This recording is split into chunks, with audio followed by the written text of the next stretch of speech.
All right, we are live, and Elliot, I don't know about you, but I just moved for the first time in 8 hours. So we survived a full day of DC FanDome. Can you imagine if they would have kept the original plan with the other stuff that they had planned? You know, it depends on it. If they would have actually showed like a couple things that I was holding out for, I would have sat there until midnight. Yeah. Yeah, it was quite the event. It was, first of all, I think you agree with this. Very well done on DC Warner Brothers' part. Kudos to them, man. I think they took Comic-Con wasn't all that great. It was kind of clunky. It was weird. People were like lagging, this and that nature, but this was well crafted. I mean, we'll talk about the panel, but I thought like the charisma of The Rock, he just was there by himself and pitched the movie. What we got with Matt Reeves, what we got with Patty Jenkins. Kudos to Warner Brothers today, man. I think this is very telling for what the future of different Comic-Cons may look like in the future. DC, Marvel, Star Wars. This may be the future that we saw today, man. I hope so. I saw someone tweet out, and they were like, oh, DC is killing Marvel right now. And someone responded and said, you know, they're both thriving in their own ways. And that is a great thing for all of us. And I totally agree with that. 1000%. Marvel is rooting for DC, same for because it means that people are still craving these movies. They want these comic book characters. They're like, oh, well, if they did this with the Batman, what are they going to do with Captain America or Miss Marvel? And so it's just good energy. Everyone's trying to one up each other. They want to be the next one that breaks new ground. So this is just great for the fans altogether. It's a great thing. So we won't spend too much time on it tonight because I know you and I have been talking, you know, all day off and on Instagram Lives and stuff like that. But let's run through the major panels and just give our quick reactions to them. Yeah, let's do it, man. And Wonder Woman 1984 is the first we're going to roll with. So I'm going to start with that. Number one, I love the cast. I love how close, and you know, you can tell they're a family. Patty Jenkins told that story about them.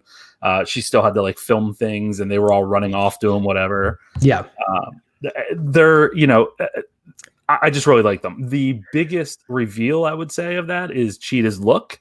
Yeah, which I like. I mean, you had said it best earlier. Depending on how they play the effects, the CGI effects versus the actual practical effects, that could really change everything. But in terms of comic accurate, from what we saw, I liked it. Yeah, I think, you know, one of the benefits of again, you try to pull some light out of COVID. They had a full extra year to work on this film because this film was going to be coming out last year. So they've, you know, I'd imagine that Cheetah's going to look even better when we see her come this October, hopefully, fingers crossed. But I think that Patty was able to lay out the foundation of the story more and maybe touch up on the visual effects, touch up on some of those things. So yeah, that panel was great. That moment where she's fighting Cheetah, she throws her on the ground. We get a little bit of the understanding of where the jealousy comes from a little bit, and seeing Maxwell Lord, his influence on the story. It was great. It kicked off the day pretty well. It really did. They started, I think, with one of their strongest. Obviously, it's the one that's coming out next in terms of the films. Fingers crossed. Yeah. Well, yeah, fingers crossed. We'll see when that happens. It sounds like they're committed to theaters. Patty Jenkins said that multiple times, that they're committed to a theatrical experience. Yep. Do you think that this extra time and the fact that Cats came out last December helps them with Cheetah? I think it does. I think I'm just thinking about the first Wonder Woman, and everyone's complaint was the third act. So I think, you know, and there's some validity to that conversation, but I think Patty knows his character. She has so much passion and confidence with this character in this film that I think that it definitely benefited them. And I think she's even said so much so that she really appreciated that extra time where it doesn't, you know, they all have the deadlines. They have to rush things and stuff of that nature. I mean, we all know the story with David Ayer having to write the script 6 weeks for Suicide Squad. So I think those days are behind us, and they're giving these directors time to breathe with these films. And I think Matt Reeves is going to benefit from that with the Batman that we'll talk about later. David F. Sandberg, James Wan, James Gunn. So all these directors, all these creators, I think that this is going to help their films in regards to just breathing, really fleshing out the story, working on the visual effects, and giving us what we know they can deliver to the audience. Yeah, I totally agree with you there. I think in terms of story, we got a little bit more when it comes to Maxwell Lord. Still not a ton. Like, we don't know the full background and how he got his powers. Right. But that seems to be the explanation for how we get Chris Pine's character back. Yeah, some influence of magic, wishes. We all know that Wonder Woman comes from the Greek god mythology. So Circe, some other type of god might be granting him these abilities. And that's why I think there may be a secret hidden third villain in this film that's going to lead to the Wonder Woman 3, the one that kind of granted him these kind of behind the scenes type of villain. So I'm really looking forward to that. I was thinking the same thing, actually, the way they were talking. And this is going to sound dumb. The way that that hit me was when during the Shazam panel where we didn't learn anything except that Sinbad may or may not be in the movie. And then we got the title Fury of the Gods, which is a cool title. Yeah. They mentioned like villain or villains or what, like something like that. And I was like, oh yeah, well that makes sense when you're talking about Wonder Woman, and that seems to be the way that DC likes to play things. There's always someone lurking in the background. Yeah, and I mean, not to make another theories and conspiracies, but you just hit on like how Shazam brought up that reference. The Rock said that he would like to see him and Wonder Woman doing something in the future. So I don't know, maybe it's just a smart coincidence, them just being fans of the characters, or there can be some, tie-in to the greater good of the DC universe. We'll get to Black Adam, but there was a number of things that The Rock said that were somewhat, raised eyebrows. No pun intended for The Rock. Nice. So let's talk about the Flash panel. We didn't get too much from this, just some understanding of kind of the direction that that Muschietti is taking. We got some art that really shows us that there is a new suit that's coming, which seems a little more aerodynamic, kind of like more in tune with Grant Gustin's suit on the CW in a way, with some of the the visuals that we expect. But they confirmed the multiverse. I mean, we knew that's where things were going, and that seems to be where we are heading deeply in this film. Yeah, time travel is not easy to display. I still say the best time travel story I've seen is on Netflix, Dark. So hopefully they maybe pull some inspiration from that. But no, I thought that Christina Hopkins and Annie Muschietti really brought some energy to it. We talked about Ezra Miller a little bit earlier today. Still on the fence about how they're going to get everyone on board with him as an actor, as the actual character Barry Allen. So he has to get over that hill. We'll see what the future holds for that character and that actor. But I think the combination of the Walter Hamada, the Jim Lee, and the Greg Berlanti conversation prior to that was just a good little filler to kind of really talk about the multiverse and the possibilities that the DC has. And this film is literally the most important film they have in their slate because it's going to open the doors into the future of the DC. Well, and not only for films, that multiverse panel was really influential for the rest of the surprise comics panel and some of the other stuff. I mean, we got actually, and we can talk about this later, but we got a movie that was announced, a live action film that's in development, which is kind of exciting. That I don't think people were expecting because the comic line has been dormant for 20 years or so. So that's kind of fun, but how will the multiverse play in that? And then later on, we learned that there's a writer coming on board to write a 4-part Batman series where they're introducing a Black Batman, which is something that has been rumored for a long time and is pretty cool to see. Yeah, we talked about it on the live that we did earlier, just how DC, I think it doesn't feel forced. It doesn't feel like they're just checking a box off to, we want to appease this audience. It's something they're just working with great creators that want to tell a great story and happens to have an urgent need to see these characters on the screen. So it just flowed well. Like I said, none of the panels felt like a corporate person saying, we're going to put a Black person on the screen. We're going to represent the gay community. It seemed like it was just a organic development of this story that they're going to be telling for the next 5 to 10 years. Yeah, that's a great point. I think one of the things that really contributes to that is that they've been doing it for a little while as well. Very in true. terms of the TV shows, right? Greg Berlanti he's an out gay man himself, and so he's always the center of his storytelling is always representation and diversity. Yeah. Or said better, diversity and representation. So I think he's done a great job with the CW shows in doing so. We talked about Black Lightning earlier, and a number of characters on there breaking barriers that we haven't seen in TV shows, comic TV shows in the past. So, someone else that's breaking barriers in a different way, the Suicide Squad. My God, that first of all, we had a cast reveal that was 3 minutes all-star, just an all-star list of just incredible actors and just people I've been wanting to see just in a movie in general. And they're now getting to play these characters that some of them I'm familiar with, some of them I have no idea what they're all about, but excited to learn more about them. That was probably, as far as like energy and fun and things of that nature, that panel was really exciting. Yeah, I agree. Jim Lee said it later in one of the panels that James Gunn really dug into, some of the tertiary characters and the Polka Dot Man.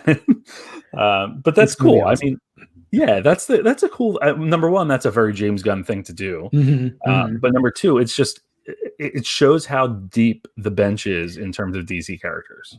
Couldn't have said it better myself, Joe. That's, again, when we talked about it earlier when we did the pre-show, that is the benefit of the DC universe, man. They have all of their players to their disposal. They don't have any issues with rights and, this company owns that. They can just give us Polka Dot Man and Ratcatcher 2 and give us, Bloodsport, all those crazy obscure characters that, again, like we were talking about earlier, I don't think they're beholden to the fans expecting this version that they're so used to. Because a lot of people like myself, who I'm pretty okay with comic stuff, but it's just like I don't even know these characters. So the fact that someone like me that reads as many comics as I can, that I'm excited to learn about these characters. I can just imagine these audiences sit down like, who's this? The Weasel? Who's It's just like Pete Davidson, John Cena. It's gonna be such a fun movie, man. I can't wait to get more of that in the trailers and all that stuff.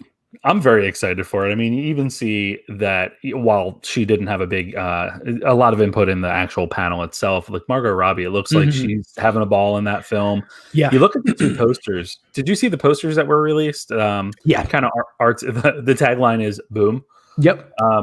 It's a comic. It's a comic come to life, man. Yeah, it's very cool. Yeah. There are two different versions though, and in one of them, Idris Elba's character and Harley Quinn's character are wearing the same type of outfit, the same type of uniform. So go back and check that out. I caught that later on. It's kind of interesting. So yeah, definitely pumped for that. Oh yeah, and also too, another thing too that I'm loving what James Gunn is saying, especially with the Harley Quinn character. This is her third time playing the role, so this is another version of Harley Quinn. Might be more comic book accurate or whatever the case may be. So I love that. Again, these actors are so big, and she's an executive producer on her stuff that she gets to play another version. So it keeps it fresh. It keeps it new. It keeps her excited to come back to this role. So that I'm excited to see this version, James Gunn's version of Harley Quinn, because he said so much so he was most excited to write her. And her being the character that she is in the comics and the different things got him excited. So that's going to be great, man. Well, and especially with a crazy character like that, she's supposed to keep you on your feet. They talked about that with the Suicide Squad video game, that she's just one of those characters, right? That you never know what's going through her head, and it's a wild card. She is a wild card. So it's kind of cool to see that displayed on screen in the different ways that we've seen Margot Robbie bring the character to life. Yep. So touching on this real quick, one of my favorite panels was Jim Lee basically ripping apart another person's art for 15 minutes. Did you see that one? So that was in the between like cooking and trying to refuel myself. There were some panels that I missed, and that was one of them. But what happened exactly? It was he just picked. I guess he picked art from someone, and they had the artist on, and he was telling them like, "Oh, this is great. Here's what I would do differently." And that's basically what he did for like 3 or 4 different art pieces, and then that was it. Constructive criticism on a larger scale, I guess you could say. It was interesting. The next big film panel that we got was the Snyder Cut of Justice League. Long awaited for a lot of people, good and bad. What'd you think of the trailer? And when we talked about it in the DMs, again, what is it? Elasis? What? So everyone believes it's Uxas, Uxas. Yes. But Snyder said back on, I think it was the day they announced the Snyder Cut. He said that no one knows how to pronounce it, so they just go with Uxas. Uxas. So Uxas, the design, man, I'm not going to lie. I don't want to be that person, but I understand. Again, we know that this is, he got a good amount of money to redo the reshoots and all this stuff, but it still seems like that particular character wasn't fully fleshed out, and I hope that's not the final version. But I'm also the same person. It's like, if it's not a final version of a character, don't show them, especially the very first frame of the trailer. I digress. Minor things. The rest of the trailer is really awesome. We saw maybe the Speed Force. We see, again, we alluded to it earlier about Cyborg being the heart and soul of this film, and you see a lot of Cyborg in this. And again, Ray Fisher, man, I really hope whatever goes down with this whole investigation, that he's a great actor, man. Like, just from this trailer, you get emotion, you get all the stuff you look for in a great performance. So seeing that, and obviously seeing the Trinity. We're going to talk about something that I really wish we would have gotten more of, which is Superman. Seeing him in a black suit. We didn't see him in any other outfits besides him embracing, Lois Lane and Martha Kent. But seeing him in a black suit was awesome, and seeing Batman's speech at the end, I thought that Green Lantern or somebody was going to pop up and help out. But no, I thought the trailer was really well done. At first, I wasn't digging the music, and then I thought about it more. It's like, oh, that's Watchmen. They use that in Watchmen. So it's kind of like, it kind of gave me more of an epic feel to it. So minus those first 10 frames or whatever. And I love the little Easter egg you pointed out with the Joker card across the screen. It was really cool. I've watched it a couple more times since we first talked, and I'm definitely appreciating it more. Yeah, I agree with you. I've watched it a few more times, and I am picking it apart a little bit more. So I didn't like Hallelujah in it. I understand that this. Yeah, I mean, I like the version of it because I'm all about that like emo-ish version. Yeah. But I guess, if he did it as part of like, look, I'm finally getting my cut, that was kind of misplaced. I'm hoping, and I believe that this isn't the finished version of those characters. I think there's still a lot of work left to do on CG. We're not expecting it until next summer. First half, I think they said, but it sounded like it was going to be later, towards the summer. We're in August of 2020, so we have a lot of time to go. But I don't know. I mean, I'm excited for, I think, mostly the character development. You see a big spoiler with Cyborg, which I know a lot of people are upset about that they spoiled that, but it kind of was like floating around for the longest time. Like, well, here's what would have happened in my cut. But that was, I mean, even in that, 5 seconds of the heartbreaking. Oh my God, man. So I'm pumped for that, because then there's another scene where you see Cyborg like smashing down at the the grave. Again, man, I know Zack Snyder's not for everyone. He's like, hot, spicy food. Some people love it, some people don't. I love it, man. I just love his take on these characters, man. And that scene, like you just said, man, that was like riveting. Just like, man, I want to know more about this Cyborg. I mean, me as like in this movie, I know who Cyborg is, but I just want to know more about this particular interpretation of the character and what the story is for him, because it was really emotional, man.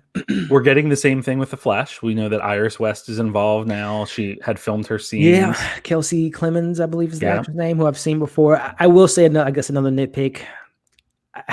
I don't like that he saved her. I get it. Iris West, his main love, all that stuff. But we see in the background what he saved her from, a car like explodes. So it's just like, oh, you saved one person, but you probably let a bus explode. That's just a nitpick thing. But I'm hoping that was cut weirdly or something. But I'm with you there. But a couple things that we didn't see. One is that we know that there's some sort of Green Lantern in there.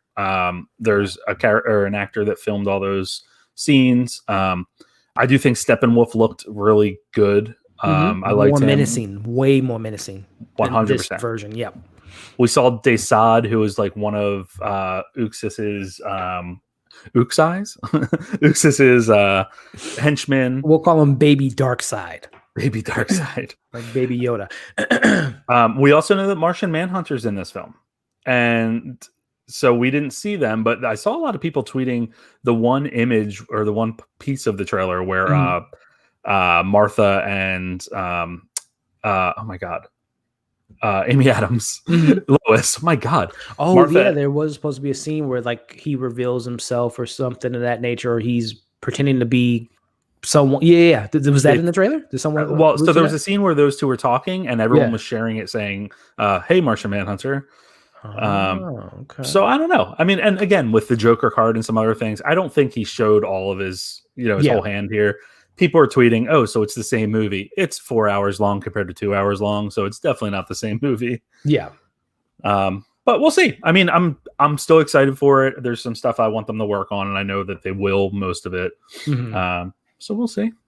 We shall see. Yeah, I'm excited, man. And I guess another thing too, we to mention is 4-part miniseries split up into 4 parts. That's very interesting. I said it earlier that I think that's smart for HBO because it's like the whole 7-day trial thing. They're going to keep you on for at least a month.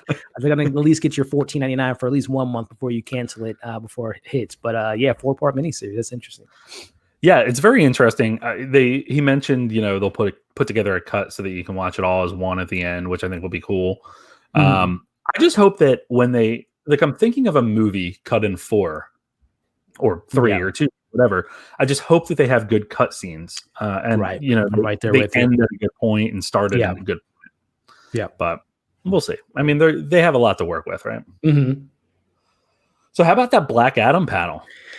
That one to me as and we are live right now. I just want to, is your screen is my screen jarring? Is it like jumping on your end? Nope. Okay, cool. I just want to make sure because it's like for my computer. I don't know. I've been again running it for all day, but either way, I thought that showed The Rock is the biggest movie star to take on a superhero movie or a comic book character this point in his career. So the fact that they just had him, no directors, no writers. I mean, we had the cameo with Nick.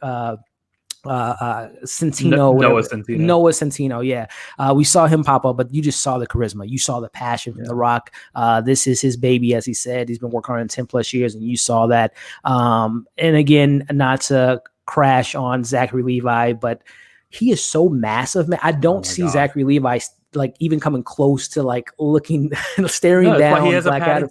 He's huge, dude. Like I've always noticed about The Rock, but he is just so like ginormous, and it's just I can't wait to see him in the role, obviously. But then they got me super excited about the JSA, man. The JSA with Hawkman, Cyclone, Dr. Fate, and Atom Smasher. Yeah.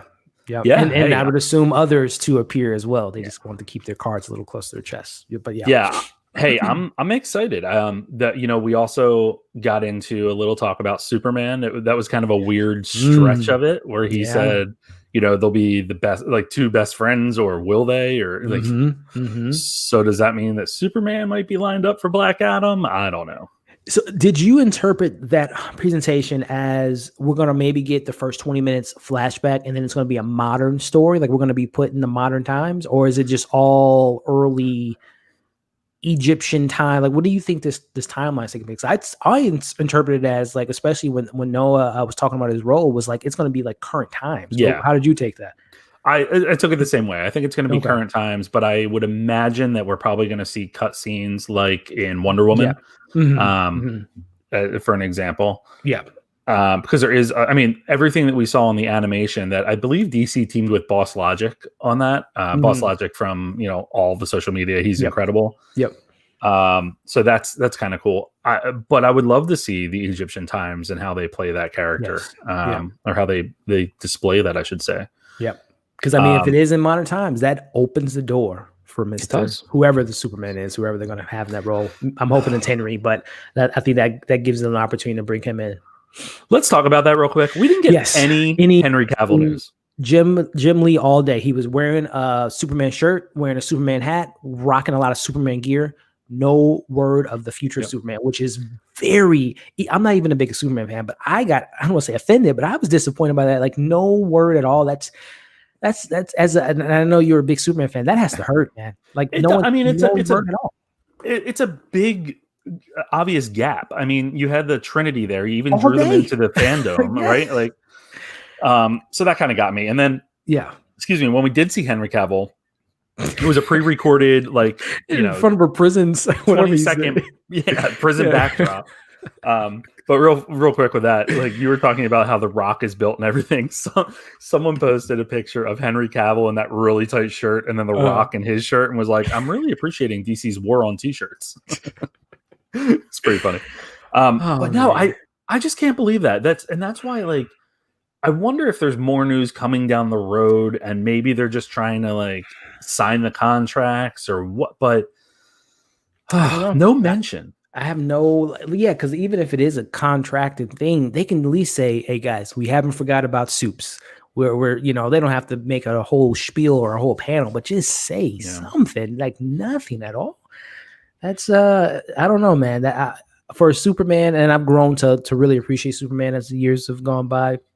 I just feel like, like you said, man, they were touching on Trinity all day long. Wonder Woman gets 3 panels. They talked about Batman. Literally, I love Batman. Don't get me wrong, but they literally talked about Batman all day, from who voices Batman, the legacy of Batman, the cartoon. Like, it was just like Batman galore. It should have been Batman FanDome, and we'll talk about the ending there with Batman. But yeah, man, Superman. I guess that's a question I would love to know for you, man. Is Superman a forgotten hero? Like, do you agree? Do you think Batman is more popular than Superman? I guess that's the question. At this point, that's tough for me to say. I think we've seen more Batman takes because you can do more with that character. I think with Superman, it's tough because he has these like godlike powers, and there's not much that you can do to threaten him. So I think there's just been a hesitation to really tackle that character in a lot of different ways. But as we'll talk about when we get to the Batman, like, we're seeing a completely different interpretation of this, and that's kind of crazy, but in a good way. And I feel like too, fans are more open to a different take of Batman, even though they had the Batman kills. That was a big controversy for a while, but it seems like to me, people are more open to different interpretations of Batman than Superman. Which it was ironic. I was literally watching 77 Superman last night, and it's been so long since I saw that film. Christopher Reeves, I mean, the essence of Clark Kent and Superman is just great. I mean, that film isn't perfect by any means. I know there's people that stand and die by that film. It's very cartoonish at times, and logically speaking, running around the world. Anyway, but no, I just wish that they would give Superman the opportunity. I think they got scared maybe with Man of Steel, how everyone interpreted that version of the character, and then just, I guess, the pushback there. But I don't know, man. They should just give Soups his justice, because it's really weird to me. Like, I mean, I get it, but I think that is Batman more popular than Superman? Is Superman more popular than Batman? I don't know. All I do know is that, you have the Holy Trinity, and you, especially, this is not discounting Wonder Woman, because I love Wonder Woman to death, but in terms of popular media for the past however many decades, it's been Batman and Superman that have driven the superhero comics until Marvel stepped onto the scene. Yes. 100%. So that's why I'm just surprised that there's not even a I mean, it's an obvious omission, and that's, I don't know. I'm hoping that something's in the works, but it was just very odd to me. Something. I know they got the TV show in the works on the CW, which, that's a little bit of Superman stuff that they didn't even mention that, which they maybe be holding off. Maybe September. You know what? I'm going to give them the benefit of the doubt. September 12th, there's still opportunities to bring up Superman, even though all the movie stuff has went by, but there's still an opportunity to mention something about the future of Superman. We didn't even get anything on Green Lantern like we expected. So, that's probably leaning towards TV. I imagine that will be something that we'll see down the road. Yeah. So we had an Aquaman appearance, Aquaman panel. You'll have to. We were talking about it. I didn't get a chance to see that one, but it sounds like I didn't miss much. It was kind of like a James Wan and Patrick Wilson like love fest, which was kind of cool. Like, they're cool to see. They're great together. I love everything they do together. Yep. This was their 5th time collaborating, which is kind of crazy. But and I like them both. So. What we did find out was that Patrick Wilson will be back as King Orm. As expected. Yeah, as expected. He made a comment and said, because they said something like, I guess James Wan said, "I have something really good in the works for you," or something along those lines. And Patrick Wilson said, "Just tell me, like, will I get out of handcuffs at some point in the movie?" And then they also said that there's gonna be some more seriousness in this film, and some modern issues tackled. So that's about it. Interesting. I would definitely imagine. Again, we know Black Manta will be more the foil this time around. And Ocean Master, when he gets out, maybe he just like the animated series, he might take out his mother, man, with that vengeance and that hate that he has in his heart. So there's definitely still a lot of room for that story, and I'm just really compelled about seeing Arthur Curry as the king of Atlantis, but also being a Justice League member. How I see balance, very similar to what I'm looking forward to with Black Panther 2. T'Challa being the king of Wakanda, him being an Avenger, how they balance that world, because no other superhero has the responsibilities that they have. So very excited to see Jason Momoa embrace that king swagger of the ocean. So, but yeah. I think that's a really good point, and why they're probably going a little more serious in some respects, because he's been like the bad boy, kind of like the teenager, right? Like that's out there just doing whatever. Yeah. But now he's king, and that brings on a whole new level of responsibility. So, yes, sir. Yeah, it's gonna. I'm looking forward to it. I mean, I enjoyed the first one a lot. Same here, 100% there with you, man. Visually speaking, it was fun. It was cheesy, but it embraced it. It embraced the cheese with an extra side of cheese there every now and then. But yeah, I really enjoyed that film, and I'm so excited to revisit Atlantis and the darker depths of the ocean and more of the trench and all that fun stuff. So James Wan, I trust, man. There has not been one James Wan fan a film that I haven't been a fan of. He's one of my favorite directors. So he's excited. Really good. Yep. Did you happen to catch Harley Quinn telling everyone off? I didn't, because that show I'm 2 seasons behind. Didn't get a chance to see that. So did we get a good time with Harley Quinn there? It was just literally her character sitting there reading questions off of a phone and going off about a lot of things. It was pretty R-rated, but it was oh really? Well, like PG-13, borderline R. Like you knew what she was saying. Nice. No, I'm so excited to kind of sit down and finally watch that show, because I've heard nothing but great things about it. I will say that this pushed me towards it a little bit more, because it was just hilarious. It was really funny. Nice. So if that's how the whole show is, then I'm all about it. Nice. We got a Shazam panel. Again, not a ton of news out of that. But we did. Number one, the cast is adorable. I do love them together. Mm-hmm. Yeah, they seem, again, I think DC, they've built this family unit where all their casting seems to really enjoy working with each other. You can tell that with that panel for sure. Sinbad calling Zach Levi John Krasinski was hilarious to me. But there was this running joke with Sinbad about, I guess, going back to Kazam and Shazam and all this stuff. Like, is he going to be in this movie or not? So people are reporting that, he's in the movie. I kind of took it as a joke, but I wouldn't be surprised, man. Again, we were talking earlier about following Mr. David F. Sandberg. He has a really good sense of humor, and he kind of pokes fun at situations. And I think I wouldn't be surprised if we get a Sinbad cameo in some capacity. Again, I just really love even though we didn't get that much information, I love the cast and their kind of their energy about the excitement of the film. We did find out that the film is going to be called Shazam: Fury of the Gods. Yeah, man. So that's kind of interesting. Fury of the Gods, plural. And then we know Black Adam is in play in the universe in some way. So I would imagine, though, because Shazam comes out before Black Adam. No. So Black Adam, if everything still plays out, we're getting 4 DC movies next year, including, so you got the Snyder, you get the Justice League, we get Suicide Squad, we get the Batman, and then December 21st, I want to say, of 2022 or 2021, we're getting the Black Adam film, and then April, I think we're getting Shazam, and then we're getting Flash. So so Black Adam's making his appearance first. Yeah, it's looking like Shazam is November of 2022 now. Okay. So I think they pushed it. Yeah. I think they remember hearing. Which again, Fury of the Gods, we're gonna have Black Adam in play, right? So he'll be introduced to the zeitgeist and to the audience. So yeah, we can maybe expect to see him clash with. Could you imagine though if you had like Superman coming in to kind of mentor Shazam on how to beat Black Adam? Easily $1 billion. Like seriously, that just epicness all over the screen. I would love to see that, and I think knowing the relationship between Shazam and whoever Kal-El will be, I hope to see that in the sequel. Elliot, I want you to stop talking with such negativity about Henry Cavill's future. He is the Superman and will be the Superman. I don't know. Things aren't looking bright for our guy, our British incredible nerd, man. I love Henry Cavill. Everything that guy is in, man. The Witcher. So where does it break down, right? If he says he wants to do it, and they're going to continue on with Superman, why change? I don't get that. I mean, if Superman's in the cards for someone, whether it's a movie, a standalone movie, or supporting roles, why change right now? There's no reason to.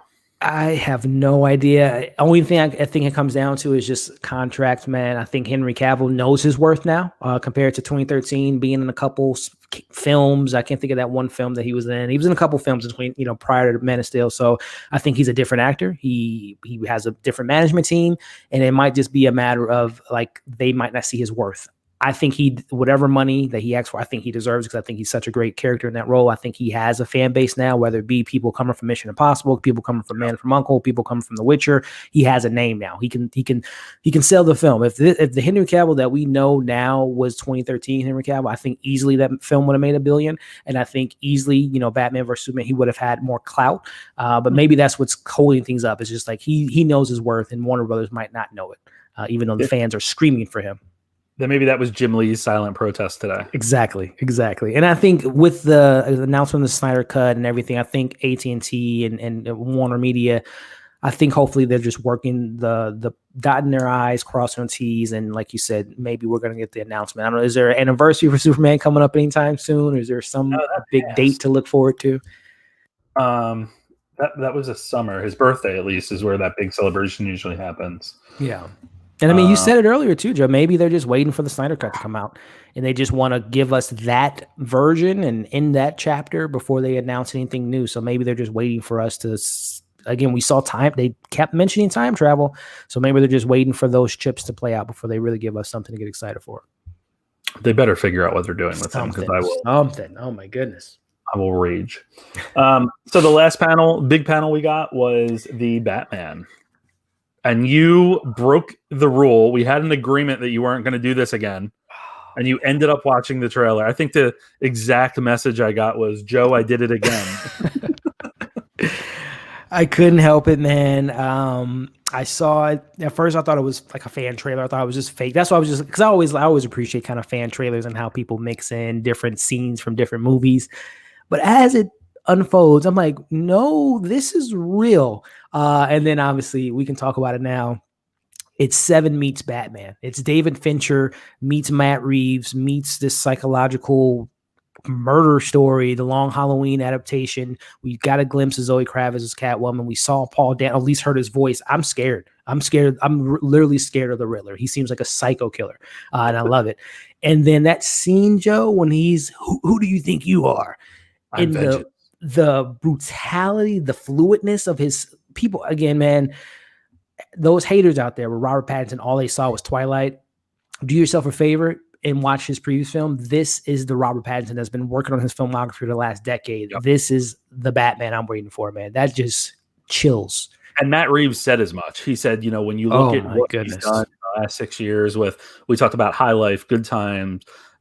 He mentioned the Lost City of Z, is it? Z, Rover. I mean, the list goes on. This man has been working on his craft. He's been doing these independent films, building characters. So when he gets this opportunity to take a character like he's doing with the Batman, he has every acting sensibility, drama, being a hero. I cannot be more excited for the Batman, man. It looks really good. The trailer was really good. Yeah. They had only filmed 25%. 25%. Oh my God. Yeah. And I was like, that's only 25%. Yeah. We did find out that not only is he in year 2, so it's year 2 Batman. Yeah. It's also kind of the same for all the other characters. They're still figuring the origins out. Yeah, Selena Kyle is not Catwoman yet. She's still Selena Kyle. The Riddler is just a serial killer out on the loose. The Penguin's still kind of a up and coming gangster.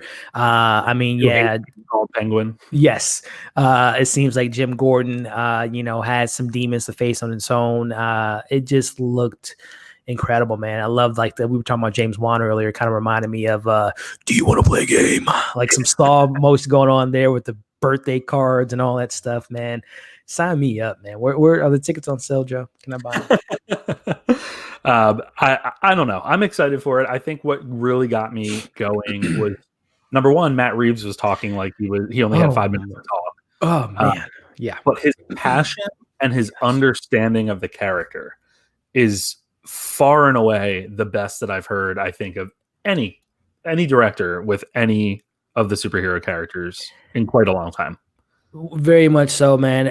I'm always one of those people that when people say, oh, Star Wars, they need to have someone that knows what they're doing. Marvel, it's like, yeah, I get it. It's always great when you have that extra passion, the comics, the characters, but at the same time, a good story is a good story. And you don't have to know every single comic book run, but when Matt Reeves was talking about Batman, it seemed like he wrote Batman. Like it seemed like he was, studied him for high school, wrote a essay about him. It seemed like he just knew the ins and outs of this character. And again, even if he didn't know the books or the comics, it seemed like he just knew who he wanted to tell. He knew the story he wanted to tell with Batman. It was just so much passion coming out of that man's mouth. And I love the setup, the black, and it was just, I felt like I was in class. I feel like I was classes in session. The Professor Reeves is talking and I'm just taking it all in.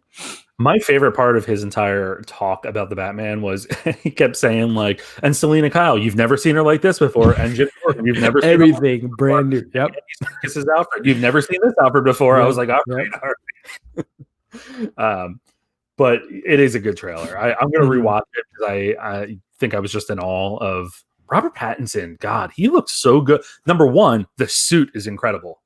So all those haters when the red like outline of the suit or that emo teaser was released, I think the suit looks incredible. I think it looks phenomenal. I wish we would have got a little bit of Andy Serkis to see how he looked as Alfred. We heard his voice, we heard the conversation there, but everything again from just the murder thriller vibes of it to the we see the anger in Robert Pattinson's Batman. He's a young man, as Matt Reeves said, that the Gotham, which is another thing that he talks so fluently about, was the character of Gotham City and how they perceive the Batman and how the Batman has to take on that idea that he's a vigilante. He's still kind of an anti-hero almost to the Gotham City city. So yeah, man. And then they talked briefly about the TV show, which we've talked about before. I think TV and movies are now just like coexist with each other, which is just great because even if some people it's going to be hard to keep up with the shows and the movie, but then people like us that, watch the show. And then when we see the Batman film, or I believe the movie's going to come out first and then we're going to get a prequel of the series to maybe add more, fill in some layers or whatnot. But that got me excited. So yeah, man, as Jim Lee said earlier, Matt Reeves is his own world and he's playing in his own universe. And, maybe one day they'll cross paths with the other DC characters, but I'm loving what he's doing so far. It's incredible. It just really, I think the whole day sets up the DC universe for a lot of success, a lot of potential success. So yeah, I'm excited to see where it goes. I hope we never have to watch a cast of another film play the werewolf game again. Because I'm sorry. I love that crew. I didn't watch that whole thing. So I'm just like, I don't want to watch them play this. God, I had no idea what was happening. Yeah, that was a weird panel, but yeah, I think what you're seeing with DC is they are branching out into really every medium. We got a little bit of the comics today. We got films. Yes. We got a little bit of TV, but we're going to get a lot more in September. Yep. We got video games, 2 video games. Yeah, both games looked really interesting. I was really impressed by the Justice League game, and we talked about it earlier. I'm not a big gamer, but the footage like that gets me excited. I love the Harley Quinn's character. I love Deadshot. I love Captain Boomerang, and then Superman, or can we say Bizarro? Maybe. I love that trailer. That was a really cool trailer. King Shark. King Shark. Yep. Everything about that. How about King Shark in the Suicide Squad footage eating someone? Yeah, I saw the little snapshots of everything. Yeah, it's like you said it best, Joe. The future looks bright. It seems like they are finally good riddance to those other regime, whoever whatever comes to the Jeff Johns stuff and the John Bird, but whoever was running that 4 or 5 years ago, I'm glad that they're out and they seem like they have the right people making the right moves, greenlighting the right projects. And as you said earlier, as a fan of this stuff, we're just reaping the benefits of good leadership and some really interesting stories to come. It's very true. It's very true. I'm very excited to see what comes next. I still don't think that we know everything that's coming down the pipe. Yeah. So we'll see what we hear soon. We didn't get anything really about HBO Max other than Gotham PD. So I think that December event is probably going to be pretty interesting to see how it ties into the larger storyline of the multiverse. Yeah. Yep. Elliot, thanks for hanging out with me today on all this. Hey, man, it is an honor and a privilege to talk about the DC stuff with you, man. I had a blast. This was a day event, man, that is one to go down in the history book. So thank you so much for allowing me to talk on your channel and geek out with you today, man. Hey, it was a great event. You know what's funny? I'm exhausted right now, and I don't know why, but I'm like, oh, that's like the excitement got me. Yep. Yep. So we'll continue to chat about it as we hear more in the future. But until then, my friend, I'll talk to you soon. All righty, guys. Take care. See ya.